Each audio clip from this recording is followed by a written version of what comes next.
Every home has a story, and it all starts with a dream that Vastana turns into reality. Hi, this is Dr. Cecil Fajardo Apostol, CEO of Vastana Properties and Development Corp. Ngayon ay ipapakita namin sa inyo ang isa sa mga bahay na natapos na namin at ready nang i-deliver sa aming clients. Samahan niyo ako at silipin natin ito sa loob. Tara!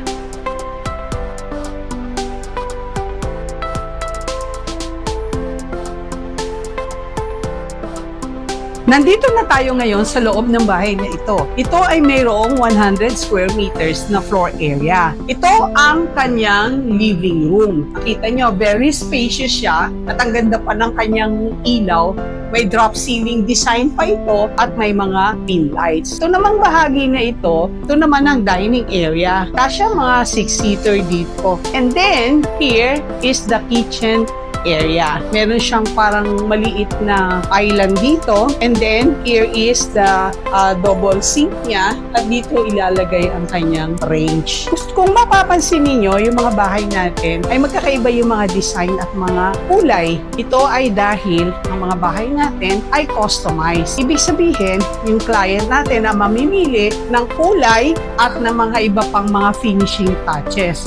However, merong mga specific na materials na kailangan. Depende sa design na pinili nila. Ito ay typical na classic design. Meron din tayong elegant design at luxury design. Nakita nyo naman, kahit na classic yung design natin, napakaganda. Diba? So dito, diretso tayo, ay mayroon ding isang maliit na bedroom. Na itong bedroom na to ay pwede nyo gawing guest room or probably maid's room. No? Na meron tong sarili niyang cabinets andito, no? So, may sarili siyang cabinet. Ganda yung cabinet niya. Ayan, may mga pull-out drawers pa itong mga. Now, labas tayo.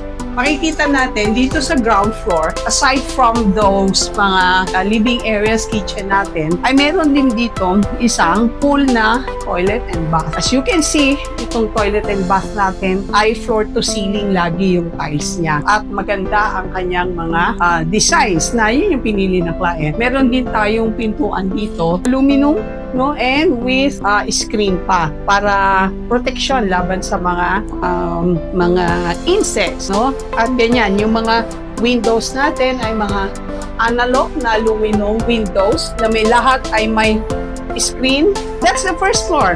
Kaya naman tayo, punta tayo sa second floor. So, nandito na tayo. Ang una natin makikita dito sa right ay meron din tayong napakalaking at spacious na terrace. At sa ibaba nito ay nandoon din ang one-car garage. No? So, ang ganda ng location nitong property na to eh. Ito ay along the highway. So, pasok na tayo sa loob. So, merong another common toilet and bath here. Ayan. So, may 3 bedrooms dito. Yung 2 bedrooms para sa gamit ito ng mga occupants ng 2 bedrooms. Unfortunately, hindi natin mabubuksan yung 2 bedrooms kasi meron ng mga in-install na gamit.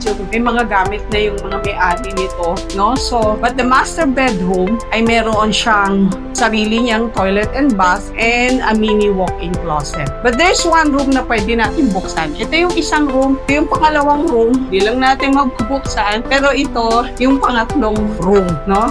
Na hindi ito yung master bedroom pero ito siya. Just like the other rooms, pare-parehas naman yung finish, no? At ganito rin, meron din siya existing na cabinets.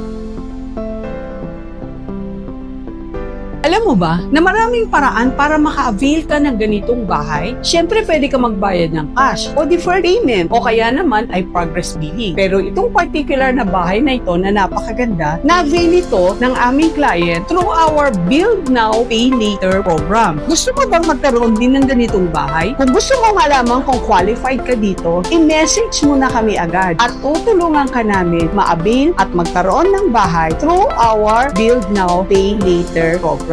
Thank you very much. Again, this is Dr. Cecil Fajardo Apostol, CEO of Vastana Properties Development Corp. Have a great day.